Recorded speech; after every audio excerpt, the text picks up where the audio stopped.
જય ભીમ સાથીઓ, ડીડી સોલંકી યુવા ભીમસેના સંસ્થાપક ગુજરાતની અંદર છેલ્લા ઘણા સમયથી જે જિલ્લા વાઇઝ કામ કરતા એવા યુવા લીડર કર્મશીલો આગેવાનો છે, આવા લોકોને એક એકને ટાર્ગેટ બનાવીને જાતિવાદી સરકાર, જાતિવાદી પોલીસ, અનુસૂચિત જાતિના લોકોનું મોરલ તોડવા માટે, આંદોલન તોડવા માટે અને ડૉક્ટર બાબા સાહેબ આંબેડકરની વિચારધારા તોડવા માટે એક એકને ખોટી ફરિયાદોમાં ફિટ કરી, જેલ હવાલે કરી અને તડીપાર કરી રહી છે. હાલમાં જે આપણી પાસે જે ઘટનાઓ આવી છે એમાં અમદાવાદની અંદર રાકેશ મહેરિયા, જે ગરીબોનો અવાજ છે, એને તડીપાર કરવામાં આવ્યો છે.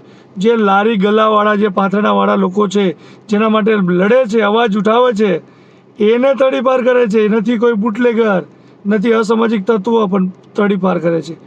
ભાવનગરની અંદર મનહર રાઠોડને પણ તડીપાર કરી રહ્યા છે. જામનગરની અંદર યુવા લીડર દેવરાજ ગોહિલને એને પણ એક જનતા રેડ પાડવા જાય છે. જનતા રેડ પાડવો પણ ગુનો છે.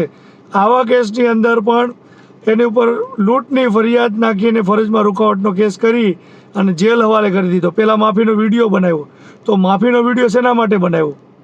આ બહુ સમજવા જેવી વાત છે. અમરેલીની અંદર મોટા કડિયામાં જે ઘટના ઘટી એમાં પણ 8-10 આગેવાનો ઉપર ખોટી ફરિયાદ દાખલ કરી અને એમનો પણ મોરલ તોડવાનો પ્રયાસો કરી રહ્યા છે. તો આખા ગુજરાતની અંદર આવા બનાવો બની રહ્યા છે. તો અનુસૂચિત જાતિ સમાજના લોકોને જાગવું પડશે.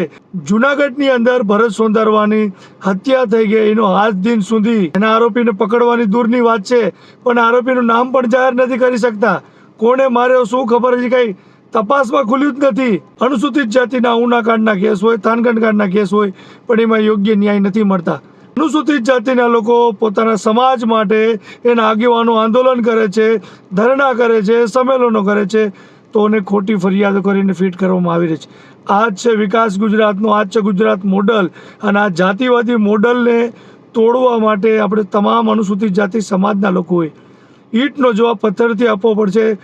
ખરેખર બાબા સાહેબની જે કલમની તાકાત છે, લોકશાહીની તાકાત છે, સંવિધાનની જે તાકાત છે, એ બતાવવાનો સમય આવી ગયો છે. એટલે તમામ લોકો જાગી જાઓ.